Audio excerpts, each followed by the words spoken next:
Finally কালকে 13 December.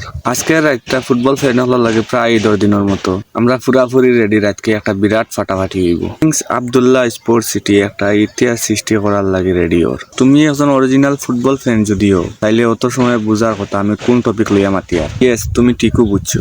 আজকে হইল গিয়ে স্পেনিশ সুপার কাপের ফাইনাল। মানে আজকের ম্যাচটা হইল গিয়ে এল ক্লাসিকো নাইটর লাগে ফুটবল ফ্যান অত জলদি রেডি থাকে না। অন্তত বছরও দুইটার বেশি, খুব বেশি একটা দেখা মিলে না। বেশি কপাল ভালো হইলে 3টা, 4টা তো কোনো সময় সম্ভব নাই, পসিবল নাই 4টা এল ক্লাসিকো হওয়া। কোনো মতে 3টা হয় আর কি। 2024-25 মৌসুমে অলরেডি আমরা একটা এল ক্লাসিকো দেখে হারছি, কিন্তু এত তাড়াতাড়ি আর একটা এল ক্লাসিকো দেখিলি কল্পনাও করছি না। ডিসেম্বরের 26 তারিখ দেখছি আমরা ফার্স্ট এল ক্লাসিকো 2024-25 মৌসুমে।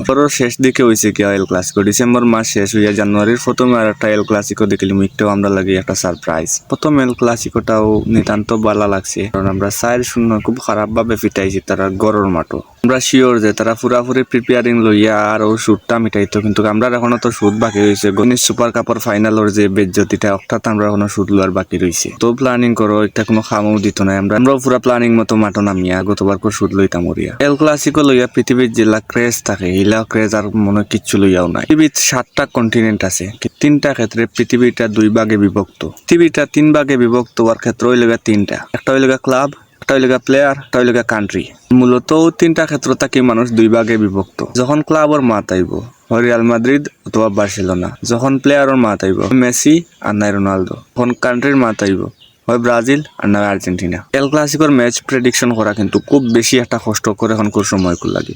একদিকে হইল গ্যালাকটিকো মাদ্রিদ আর আরেকদিকে হইল ইয়াং ট্যালেন্টেড বার্সেলোনা। এক টিমোর থেকে আর টিমোর রক্ত বেশি গরম। আজকের এল ক্লাসিকো ম্যাচ যে কেউ থেকে কেউ আগুয়ে রাখবার কোনো একটা সুযোগ নাই। দুই টিমোর পারফরমেন্স আউটস্ট্যান্ডিং। স্পেশালি মানে রিয়াল মাদ্রিদ যে কতদিন আগে যে একটা স্ট্রাগলের মাঝে আছিল, স্ট্রাগলের মাঝে এখন নাই। তারা রেগুলারলি স্কোর করে, এমবাপ্পে গোলফার। বার্সেলোনার যে একটা স্ট্রাগলিং আছিল কয়দিন আগে, মাঝখানে 2-3টা ম্যাচ, 2-3টা না বাকি 5-6টা ম্যাচ আছিল, এখন থেকে তারা উদ্ধার হয়ে যাচ্ছে। লাস্ট তারা অ্যাথলেটিকো বিলবাওরে 2-0 হারাইছে।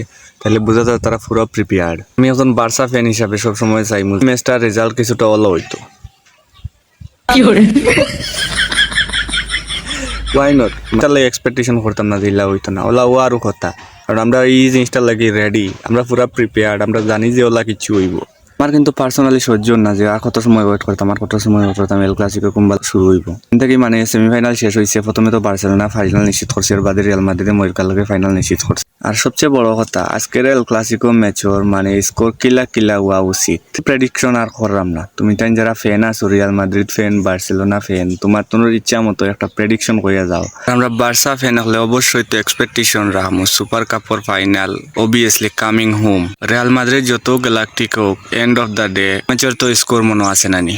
তোমার চ্যালেঞ্জ করিয়া শেষ মুহূর্ত দেখিও ট্রফিটা ইটস কামিং হোম। আর আমরা তো সবরও তো জানা আছে রিয়াল মাদ্রিদের লগে একটা সুর, তারা রেফারি সাপোর্ট লিয়া বেশিরভাগ ম্যাচ জিতে। আর এই ম্যাচে যদি রেফারি কোনো অ্যাডভান্টেজ না পায়, তাহলে অবশ্যই তার লাগে ফিটানিটা নিশ্চিত। সব কিছুর বাদে আমরাও জিতমু দেখিও। বিস্কা বার্সা, বিস্কা কাতালুনিয়া।